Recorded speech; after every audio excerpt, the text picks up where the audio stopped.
Hiya. Right, I'm going to go through some of my past week's reads. I wanted to do this on Monday, but I was a bit busy on Monday and ended up not managing to get it done. So it's a bit later than I'd like it to have been. But I want to send off some books to Minx Laura 123, who's actually responsible for rekindling my love of fiction.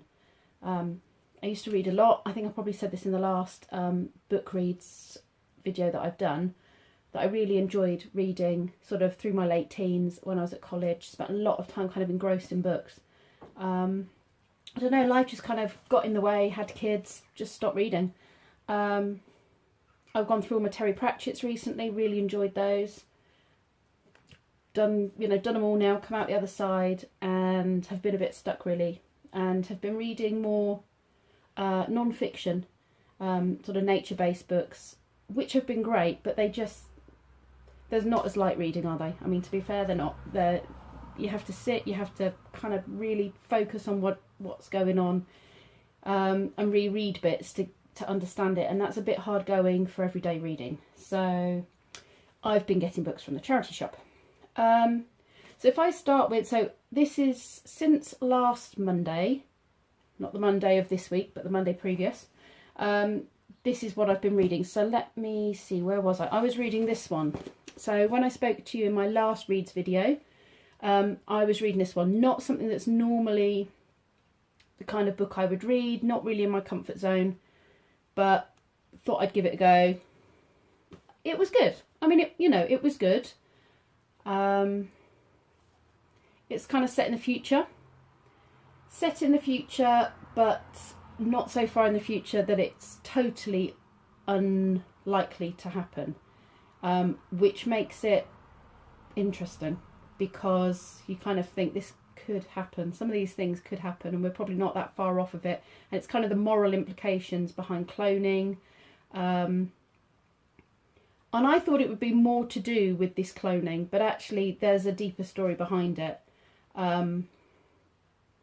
And I mean, it's the kind of thing they could probably make a good film about. Lots of guns, lots of car chases, that kind of thing. Again, not really my thing. But I read through it, and for the right person, this would be a really good book. So let me just read you the back. It says, Unnatural Selection. Spares, human clones, the ultimate health insurance, an eye for an eye, but some people are doing all the taking. Spares, the story of Jack Randall, burnt out, dropped out, and with a 0 credit rating at the Luck Bank. After 5 years lying low on a spares farm, looking after inmates that couldn't even spell luck, he's finally faced with a chance of redemption, if he and the spares can run fast enough. Spares, a breathless race through strange, disturbing territories in a world all too close to our own. Spares, it's fiction, but only just. So, yeah, not bad. Not bad for the right person. I was kind of glad when I finished it and could move on to something else. Okay, so then the next thing I read was this one. And to be honest, it was the cover that really drew me to it. I thought this was very pretty. Let me read you what it says in the blurb. Where is the blurb on this book? I don't think it's got any blurb. Okay, it does have this little bit at the front. We spend our summers at Black Rabbit Hall, where time goes syruply slow, where nobody cares that the clocks are all set wrong and decisions don't have consequences. When the sun sets, it casts silhouettes on the horizon. The rabbits look black, like shadow puppets. It's magical, you see, living under the blanket of a lazy summer day. But nothing can last forever. A sleeping storm is waking. So I didn't really know what to expect from this, but you're following the lives of you're following two timelines, really. So you have the timeline of the girl who is actually looking for a wedding venue. And for some reason, she's drawn to this dilapidated old house that this old woman is trying to keep up and running. And she's trying to offer it out to weddings, but she hasn't got the place set up for weddings. But despite that, this girl feels really drawn to it and feels like she's been there before. She's got vague memories of going with her mum to visit old houses in Cornwall, and she's pretty certain she recognises it, so she goes to it with her fiance. At the same time, you are back in the 60s, I think. Could be earlier than that. But you are following the life, no, the 60s. And you are following the life of an American lady who's living in London with her husband, madly in love, really beautiful relationship. It's described as just such a lovely relationship, really keen on each other, and it shows through in their actions towards each other.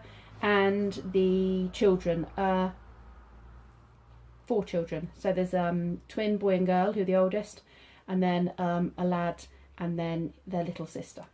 So they are growing up in the 60s, and this hall is in their family, and it is where they go for Easter breaks, summer breaks, and it's such a completely different life to being in London. It's this carefree, no rushing around, everybody relaxes, laying on the, in the grass and the sun, playing in the river, climbing trees, all the kind of stuff that kind of a pretty well-to-do family in London probably doesn't get to do in London.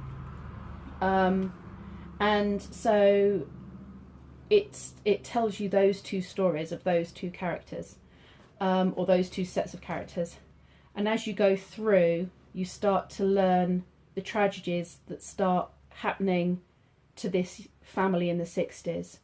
And then you start to make connections with this girl and the lady that currently owns it, and their housekeeper.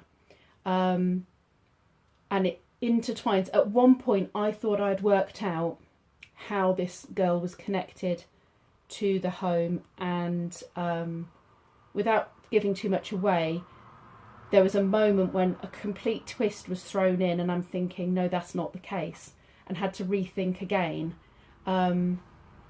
So it kind of keeps you kind of feel like you're putting the 2 pieces together, and then kind of it makes you question what you're thinking. And the way the information is given to you, it's almost like it's given to you, and then you read the current sort of present day character, and it's as she's working it out as well, so you're kind of learning the information almost at the same time as her. It's very well written like that. Really, I mean, I literally ploughed through this. It's a thick book, but I ploughed through this and just kept going and going and going, because I was just, I was so drawn in by it. Really wanted to keep reading and reading. So yeah, definite must. Okay, then these 2 arrived, and in my last read you will have seen that I told you about a book called Small Blue Thing. Small Blue Thing? Yeah, Small Blue Thing. And there's a trilogy. I hadn't realised when I picked up Small Blue Thing, but there's actually 3 books in the series. And I just totally loved it. Basically, this bracelet here was found in the Thames by a girl who's doing her A-levels, and it's a connection to sort of an alternate reality with these people called dirges, which are people who have drowned in the Fleet in London, which is kind of a forgotten about river. They've fallen in the Thames, and where the Fleet meets the Thames, kind of around Fleet Street in London, there's some sort of magical element that they've never been seen again, their bodies have never been found, but they kind of live this half life where they live with the despair that they had when they died, and they have to top up these amulets that are kind of welded to their bodies. They have to top them up by taking other people's good thoughts. So if you think about when you've been out on a boozy night out, you've had a really good night, you're tipsy, and you can't remember things the next day, it kind of explains that these dirges have come and taken your happiness and your good thoughts because they need it to survive, and to keep a level of happiness and sanity. And every now and then, very rarely, there's one amulet in the sort of current human world, and this was found in the Thames by this girl. It's 19-year-old, 17, 18, 19-year-old girl, and connects her to a guy who she falls in love with, who kind of, she can only see his reflection. They can't touch, but they're really drawn together, and they have this very powerful relationship. So we have kind of 2 extra bits to the story. Let me, which was the first one? Perfectly Reflected. Okay, so this one here is the second one, and this is called Perfectly Reflected. And it says, the thrilling sequel to Small Blue Things. Alex owes Callum her life. So Alex is the girl and Callum is the dirge that she falls in love with. He risked everything to keep her alive, but the price he is paying is a high one. His high life is, as a ghostly dirge, is bleak, and gathering the fresh memories he needs to exist keeps him away from Alex when she misses him most. Alex has to find a way that they can be together, but someone really doesn't want that to happen. They're out for revenge and they'll stop at nothing. Who hates Alex that much and why?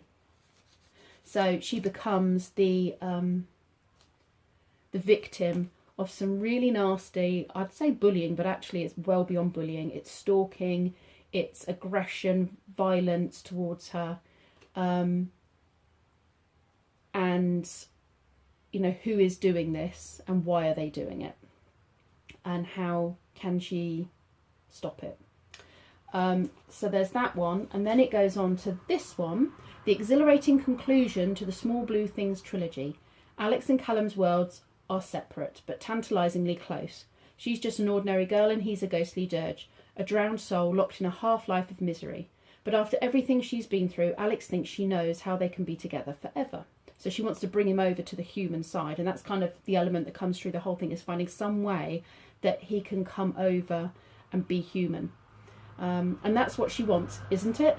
If only Max hadn't come into her life, gorgeous Max with his big dark eyes and uncomplicated existence. Alex has to make a decision, and once she's made it, there is no going back. It's a matter of life and death. How will she choose? So this one, it's the end, basically. You know, will they be together? Will they not? Is there any chance that she can bring him over to this side so that he can regain his life? And not just that, can she save the other dirges from the life they're living? You know, and there are two options to her, and they all come with sacrifices. And it's, you know, what is she willing to give up? What is she willing to risk? And then quite a good twist at the end, which was nice, because throughout this you think, well, it's bound to happen, you know, end happily ever after. Now, I'm not going to tell you if it does end happily ever after, but the ending you get is not really what I was expecting, which was a good thing. So, yeah, so definitely, I'm going to send these two off to someone I watch on YouTube, Minxlaura123, who, like I said, got me back into my fiction reading. So I'm going to send her these two on Friday and the first one as well, so they're ready to go. And then the one I just finished yesterday is this one, Geass. I'm sure that's how you say it, Geass. It's a Greek island. All those names held up by drivers at the airport. Supposing you pick one that didn't belong to you. Arriving on the Greek island of Geass to spend a few stolen summer days with someone else's girlfriend, Oliver Fox discovers that she's missed her flight, and he has 24 long hours to kill by himself. In the arrivals hall, he sees the name Dr. Norman Wilfred being held up. It's a temptingly possible substitute. So Oliver steps into the life of Dr. Wilfred. On the same flight is the real Dr. Wilfred, who has come to give a lecture to a distinguished international audience. By the time the wrong Dr. Wilfred is on his way to give the right Dr. Wilfred's lecture, and the right Dr. Wilfred is installed in the wrong Dr. Wilfred's love nest, Oliver's original date has found a flight after all and is stepping off the plane herself. So the only way I can describe this book is a Chevy Chase movie, or a Carry On film. That's what this reminds me of, especially the further you get into it and the more ridiculous things are happening and the more crossing over of their lives and the more characters that kind of come flooding into it, you know, that you just think, oh my god, that's just going to be so cringy, that's going to be terrible when that happens, oh, what if they meet, what if this happens? I mean, it's stuff, you'd never do this, you'd never do what this guy does. And maybe some people do. I can't imagine anyone going through kind of trying to pretend to be someone else and keeping that lie going, and, you know, not worrying about what he's going to say when he has to give this lecture. And, you know, this poor other guy who ends up somewhere he's not supposed to be, and just, you know, still thinks he's where he's supposed to be, but, you know, can't find his way to breakfast and all that kind of stuff. And you just kind of, it's a bit cringeworthy. In a good way, it's a bit cringeworthy. It's all of those Carry On films, Chevy Chase films, where you just think people would not do that. But it's so outlandish that, you know, it works. It does work. So yeah, definitely, if you're into that kind of thing, give this one a read. Yeah, that's all I can say about it. It would make a good Chevy Chase or Carry On film. So, those are the ones I've read. So that was what, 1, 2, 3, 4, 5 books since last Monday. That's got very noisy out there. Okay, so the door just went, and I had to pause the video, but I'm not going to show you the address. It's got someone's address in it, but this has just come. And the reason I'm so excited is I'm part of a Poundland Facebook group where we do swap boxes, and this, I am pretty certain, is my swap box from my Poundland swap buddy. So yeah, I'm super excited, and I'm going to do a video afterwards about this one, so can't wait. Anyway, back to the books. So, God, I'm just focused on that now. So this book, okay, so in my last reads video, you would have seen I was reading a book called Wolf Brother, which was set in, I think it was Scandinavia or somewhere. I thought it was a Native American setting, sort of North America, somewhere like that, but it wasn't. But it's set in the past as well, and different clans, which is my sort of thing. So this one's called Spirit Walker, and this is the second in the Chronicles of Ancient Darkness series. So it says here, a cry echoed through the forest. He froze. It was not the yowl of a vixen or a lynx seeking a mate. It was a man, or something that had once been a man. With a creeping sense of dread, Torak watched the light between the trees begin to fail. Torak is a boy apart, a boy who can talk to wolves, a boy who must vanquish the soul eaters or die trying. As the moon of the No Dark waxes high and the clans fall prey to a horrifying sickness, fear stalks the forest. The very breath of summer seems poisoned. No one knows the cause, and only Torak can find the cure. His quest takes him across the sea to mysterious islands of the Seal clan. Here, Torak battles an unseen menace and uncovers a betrayal that will change his life forever. Spirit Walker is a spellbinding story of fellowship, treachery and self-sacrifice which plunges you into the haunted world of the deep past and takes you further on the journey which began with Wolf Brother. So, it's got a little map. Maps are cool. I remember when I was little, I used to love my Winnie the Pooh book. You'd open it up and it'd have a map of, what was the forest in Winnie the Pooh? Or was it a wood, wasn't it? I can't remember, that's going to annoy me now. But yeah, it was, the Winnie the Pooh book had the map in it. And this one does too, which is quite sweet. So yeah, I'm not very far through it. I'm only sort of this far in. But so far, we've already had some experience of the sickness that seems to be taking over the humans. He's seen one person from a different clan who kind of jumped on him and kind of attacked him when he was out gathering in the forest. And now the family that have taken him in from the last book into their clan, the man has started to show signs of being very sick. It reminds me a little bit of kind of,